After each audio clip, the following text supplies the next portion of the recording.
আরমান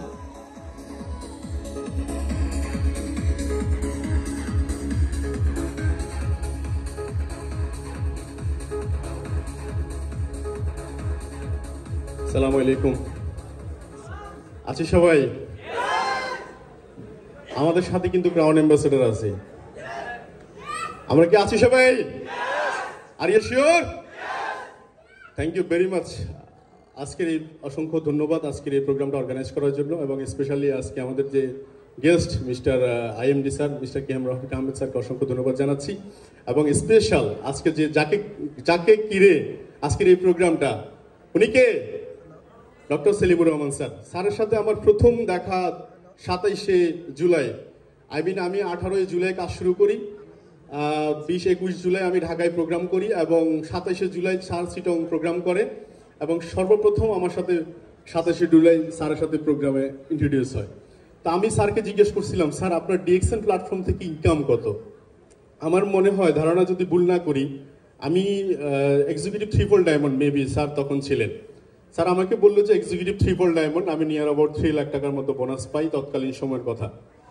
তো এটা শোনার পরে আমার বেশ মানে খুব বেশি আনন্দ লাগছিল যে একটা প্রফেশনাল মানুষ এখানে কাজ করে অলরেডি করে। এবং সবচেয়ে বড় কথা হচ্ছে, আমার এই পথ চলার পিছনে আমাদের যারা সিনিয়র ছিলেন তখনকার, যারা আমাকে স্পন্সর করে মিস্টার শাহজাহান ভাই, এবং যারা সিনিয়র আলাউদ্দিন সুমন ভাই, হারুন ভাই যারা ছিলেন, ওনারা দেশের বাইরে বেশিরভাগ সময় থাকতেন। তো বাংলাদেশে আমি প্রোডাক্টের যে ইনফরমেশনগুলো বেশিরভাগ ক্ষেত্রে আমি জাহাঙ্গীর ভাই এবং আমি স্যার কাছ থেকে অনেক কিছু শিখেছি। বিশেষ করে আমার এই পথ চলার ক্ষেত্রে প্রত্যেকটা ইঞ্চি আমি অনেক জায়গাগুলোতে আটকে গেলে স্যারকে জিজ্ঞেস করতাম, এবং স্যার খুব ভালো রেসপন্স করতো। আমার এই অ্যাচিভমেন্টের পিছনে, এত দূর আসার পিছনে স্যারের অনেক অবদান আছে।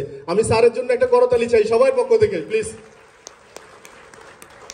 আচ্ছা, আপনাদেরকে এই স্টেজে আসার ব্যাপারে কোনো আপনারা কি স্টেজে আসতে চান সবাই? যেভাবে কথা বলেন এভাবে তো মনে হয় না। এমডি স্যার এখানে আছেন অলমোস্ট। আপনাদেরকে জলে যে স্টেজে আসা? আমার মনে আছে আমি যখন সর্বপ্রথম 2019 সালে 18 ইউনিভার্সিটি প্রোগ্রাম করি। 18 ইউনিভার্সিটি প্রোগ্রামে আমি এরকম বসছিলাম, স্টার রবি, আমি তৎকালীন সময় স্টার রবি, সামনের সারিটা কখন খালি। তো আমি ডিসিশন নিয়েছিলাম, বাংলাদেশে যদি ফার্স্ট কোনো 3-4 জন 5 জন 7 জন 10 জন মানুষের নাম লিস্ট করে তার মধ্যে আমার নামটা যেন থাকা চাই উইথিন শর্ট টাইমের মধ্যে। ইনশাআল্লাহ আমি পেরেছি এটা করতে। এবং আজকের যদি প্রতিজ্ঞা বলেন যে 55 জন ক্রাউন অ্যাম্বাসেডর আছে সারা ওয়ার্ল্ডে, তার মধ্যে 55 জন, আমি 100 ক্রাউন অ্যাম্বাসেডরের মধ্যে ইনশাআল্লাহ আমার নামটা রাখতে চাই। আমি জানি না, আমি ইনশাআল্লাহ আমি 100 ক্রাউন অ্যাম্বাসেডরের মধ্যে আমার নামটা আমি লিখে দেখতে চাই, এবং সেই লক্ষ্যে আমি কাজ করতে চাই। এখন আমরা সবাই ক্রাউন অ্যাম্বাসেডর হতে চাই তো নাকি? ডিএক্সএন প্রিন্সিপাল খুব সেম। আমাদের মৌলিক চাহিদা 5টা: অন্ন, বস্ত্র, শিক্ষা, বাসস্থান, শিক্ষা, চিকিৎসা। চিকিৎসা যে বয় এখন অনেক এক্সপেন্সিভ, চিকিৎসার দায়িত্বটুকু আমরা অনেকটাই সুস্থ থাকতে পারি ডিএক্সএন প্রোডাক্টের মাধ্যমে, নাম্বার 1। ওকে, আর বাকি 4টা যে অন্ন, বস্ত্র, বাসস্থান, শিক্ষা, এই 4টা বিষয়কে মেনটেন করার জন্য দরকার ফাইন্যান্স। সেই ফাইন্যান্সিয়াল যোগানটা কিন্তু আমরা ডিএক্সএন প্ল্যাটফর্ম থেকে পেতে পারি। Right or wrong my dear friends? তো দেখুন, মার্কেট দিন দিন চেঞ্জ হচ্ছে। ডিরেক্ট সেলিং দিন দিন জনপ্রিয় হওয়ার পিছনে অনেক কারণ আছে, অনেক যুক্তি আছে। যেমন man to man marketing, it is a very important part. দেখুন, আজকের যুগে আমরা টেলিভিশন খুব একটা মানুষ দেখি না। টেলিভিশনে যখন অ্যাডভার্টাইজমেন্ট আসে আমরা কিন্তু চ্যানেল চেঞ্জ করে দিই, করি কিনা বলেন? আমরা যখন ফেসবুকে, ইউটিউবে কোনো বিজ্ঞাপন দেখি, আমরা স্কিপ অপশনটা ফলো করি যে এটা বাতিল করে দাও। তার মানে একটা মানুষ নতুন একটা প্রোডাক্ট লঞ্চ করে সেই প্রোডাক্টটা সম্পর্কে অ্যাডভার্টাইজমেন্ট দিয়েও মানুষকে জানাইতে পারছে না, বিকজ মানুষ স্কিপ করছে অ্যাডভার্টাইজমেন্ট। ইভেন দো এখন এমন অবস্থা হয়েছে যে প্রিমিয়ার ভার্সন, ইউটিউবে প্রিমিয়ার ভার্সন আসছে, ফেসবুকে এখন প্রিমিয়ার ভার্সন আসা শুরু হয়েছে, যে অ্যাড মুক্ত ফেসবুক চাই, অ্যাড মুক্ত ইউটিউব চাই। Right or wrong? এখন অ্যাড মুক্ত দেখতে হলে আপনি উল্টে আমার পকেট থেকে পয়সা খরচ করে, আগে অ্যাডভার্টাইজমেন্ট দিতে গেলে কোম্পানিগুলো পকেটে পয়সা খরচ করতো, করে আপনাকে বিজ্ঞাপন দেখাইতো। বাট আজকের দিনে উল্টাটা হয়ে গেছে। আপনি বিজ্ঞাপন দেখতে চান না বলে আপনি কি করতেছেন? উল্টা টাকা খরচ করছেন। তার মানে এই যুগে এসে ম্যান টু ম্যান মার্কেটিং বা ডিরেক্ট সেলিং যেটা বলছি আমি, তথা ডিএক্সএন সিস্টেম, এটা খুব বেশি ইফেক্টিভ এই কারণে, কারণ আমরা এখন ফেসবুকে কোনো প্রোডাক্ট যখন কিনতে চাই, সর্বপ্রথম আমরা কমেন্ট বক্সে কাস্টমারের রিভিউ চাই, চাই কিনা বলেন? কাস্টমার পজিটিভ বললো না নেগেটিভ বললো, নেগেটিভ বললে আমরা দূরে থাকি, পজিটিভ বললে একটু আগ্রহী হই। এবং আমাদের 99% অনেক সময় প্রোডাক্ট পারচেজিং এর ক্ষেত্রে ডিসিশন মেক করে কাস্টমার। তো সো ডিএক্সএন প্ল্যাটফর্মে আমরা যে বিজনেস করছি, এখানে আমরা একটা কাস্টমার আরেকটা কাস্টমারকে কি করছি, ইনফ্লুয়েন্স করছি। তার মানে কাস্টমারের ডিসিশনটাই কিন্তু আমাদের ডিসিশন হিসাবে ফেস করছি। তো সো এটা খুবই ইম্পর্টেন্ট। এখন এই মধ্যে আমাদেরকে, আমি যখন প্রথম কাজ করতে যাই এবং ইদানিং এখনো অনেক কাজ করতে যাই, বাংলাদেশে মার্কেটিং প্ল্যান অনুসারে যখন ক্রাউন অ্যাম্বাসেডর দেখাই, অনেকে বলে যে বাংলাদেশে কি ক্রাউন অ্যাম্বাসেডর আছে? তখন আমরা বলি যে না, বাংলাদেশে ক্রাউন অ্যাম্বাসেডর নাই। কিন্তু বাট আজকে ক্রাউন অ্যাম্বাসেডর কিন্তু উনি কিন্তু আজকে প্রমাণ দিয়েছে ক্রাউন অ্যাম্বাসেডর হওয়া যায় নাকি। তো সো স্যার কিন্তু আজকে এক্সাম্পল হিসাবে, যে অ্যাথলেট যখন অলিম্পিক শুরু হয়েছিল প্রায় 15 বছর পরে, মানে অলিম্পিক অ্যাসোসিয়েশন থেকে বলা হয়েছিল যে 60 সেকেন্ডে 1 কিলোমিটার পথ অতিক্রম করা যাবে না, বাট সেই অলিম্পিক কিন্তু 15 বছর পরে কিন্তু রেকর্ড ব্রেক করে ফেলছে যে 1 মিনিটের কম সময়ে 60, অর্থাৎ 1 কিলোমিটার পথ অতিক্রম করা যায় 60 সেকেন্ডের কম সময়। সো স্যার আজকে ক্রাউন অ্যাম্বাসেডর হওয়া মানে আজকে রেকর্ড তৈরি করে দিয়েছে বাংলাদেশ মার্কেটে। আগামীতে ইনশাআল্লাহ এটা রেকর্ড ব্রেক হবে, একটার পর একটা নিউ ক্রাউন অ্যাম্বাসেডর বের হবে, রাইট অর রং? তো সো ক্রাউন অ্যাম্বাসেডর হতে চাই আমরা নিঃসন্দেহে সবাই। আমরা কিছু বিষয়কে অ্যানালাইসিস করতে চাই। অ্যাভারেজ পিপল থেকে একটু কাজ ডিফারেন্ট করতে হবে। Number 1, be excellent at whatever you on you.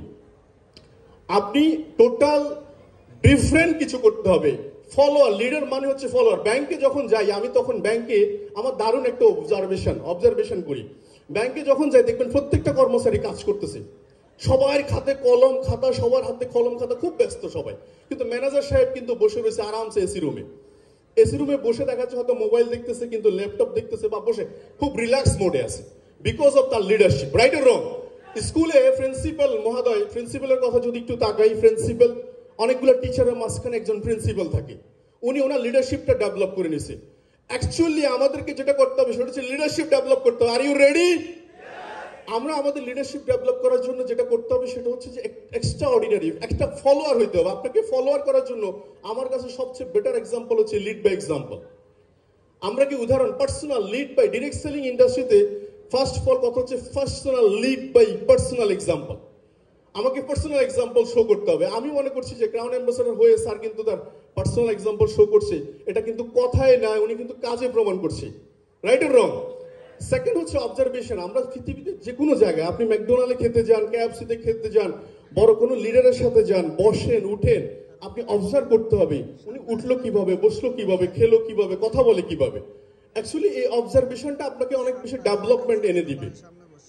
Third হচ্ছে আপনি যেটা করতে পারেন সেটা হচ্ছে যে শিকার কোনো বিকল্প নাই। আমার কাছে যেটা মনে হচ্ছে, আমার ইদানিংকার প্রেক্ষাপটে রিয়েলাইজেশন আপনাদের সাথে শেয়ার করি, ইদানিং অনেক ইন্টারন্যাশনাল লিডারশিপ ক্যাম্পগুলো হচ্ছে, অনেক লিডারকে আমরা ফেসবুক পেজে কিন্তু ইউটিউব পেজে পাই, ওরা অনেক ধরনের বড় বড় ইভেন্ট কন্ট্যাক্ট করে। আমার কাছে মনে হচ্ছে ইদানিং আমার কাছে সময় আসছে মনে ওই ধরনের ইভেন্টগুলোতে জয়েন করা এবং ওই ধরনের ইভেন্ট থেকে এক্সট্রা কিছু কারিকুলাম লার্ন করা। কারণ বিজনেসে এক্সট্রা কিছু কারিকুলাম না নিলে আমার কাছে মানুষ আসবে না এক্সট্রা কিছু কারিকুলাম শিখতে। লাস্ট হচ্ছে যে পার্সোনাল অ্যানালাইসিস খুব বেশি ইম্পর্টেন্ট। পার্সোনাল অ্যানালাইসিস মানে হচ্ছে আপনি কোন একটা কাজ করছেন, 1 দিন করছেন, 2 দিন করছেন, 4 দিন করছেন, 5 দিন করছেন, রেজাল্ট নাই, আপনি অবশ্যই কাজটাকে চেঞ্জ করবেন, মোটিভ চেঞ্জ করবেন। অনেকে আছে দেখবেন একই রকম ইনভাইট করছে, নো, একই রকম ইনভাইট করা যাবে না, আপনি চেঞ্জ করবেন, রুটিন চেঞ্জ, ডিফারেন্ট ওয়েতে।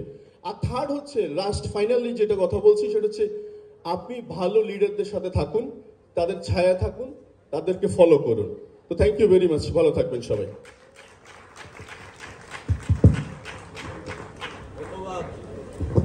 আমরা জোরে করতালি দিই আমাদের ওসমান গনি আরমান ভাইয়ের জন্য, ইটিডি এক্সিকিউটিভ ট্রিপল ডায়মন্ড।